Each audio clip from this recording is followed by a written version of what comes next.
Hi guys, good evening. So ayun, nandito na kami sa Surigao, sa Lipata. Kalalabas na namin ng pier. So ayun, kami pupunta na ng CDO pero madidiesel muna kami. Kaso parang sarado na yata yung aming pagdidieselan. Kaya baka kami hihintay ko din naman bukas. Siguro baka kinabukasan na ng umaga kami makaalis. Dahil magdawin na kami. Ito na kami sa bandang sigsag ng lugar.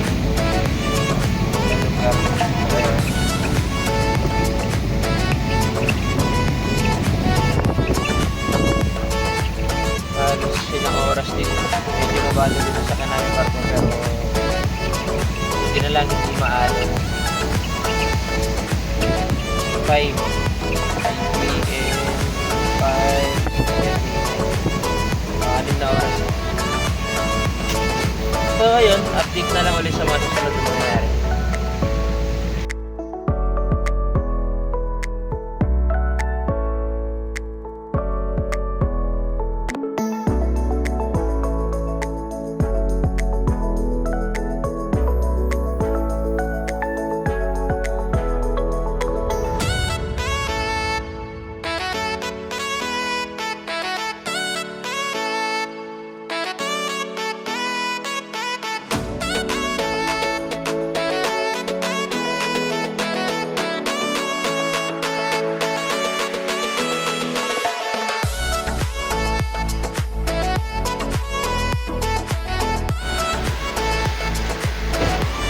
Hi guys, good morning.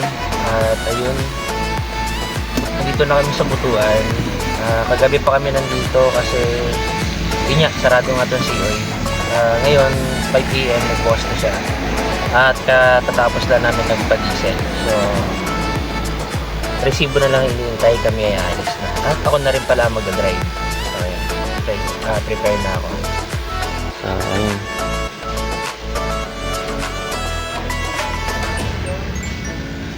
Ganda ng umaga oh.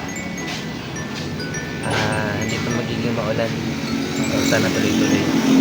So ayun, update na ulit mamaya.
Welcome to Magsaysay.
Guys, dito na tayo sa Cagayan de Oro.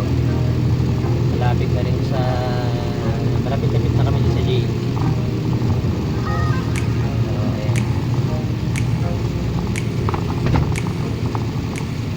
Sabi, init. Pero mas okay na to kaysa maulan. Nga pala, ito ang planta ng Del Monte. Yan ang planta ng Del Monte. Yan. Del Monte Philippines Incorporation. Kami na amoy mo dito mga pinya. Yung warehouse na yan. Dito pinipigay yung mga pinya. Nadaan sa machine. Mga nagagaling yan sa bukid doon, sa taas.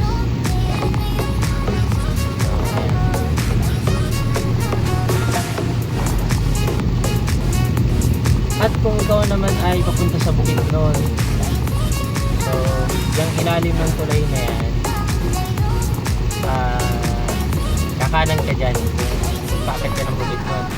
Magkanan mo dyan sa may kanang side din, magating mo dun sa ilalim, kaliwa ka, paakit yan, paakit yan sa bundok, papuntang Bukidnon. Kasi babo ng tulay.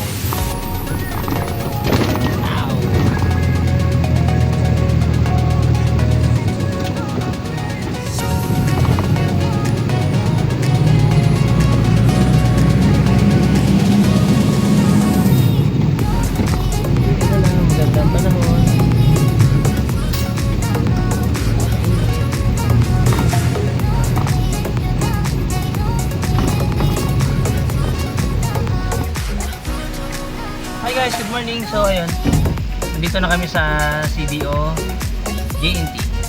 At ayun, padarating na namin. Ang daming truck. Siguro baka mamaya pa kami mababaan dito. Papasa muna kami ng resibo para ma-update na agad sa system.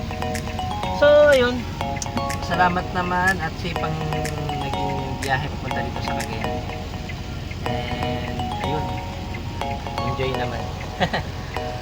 At anyway, dito na natatapos ang ating vlog sa trip to CDO part 3.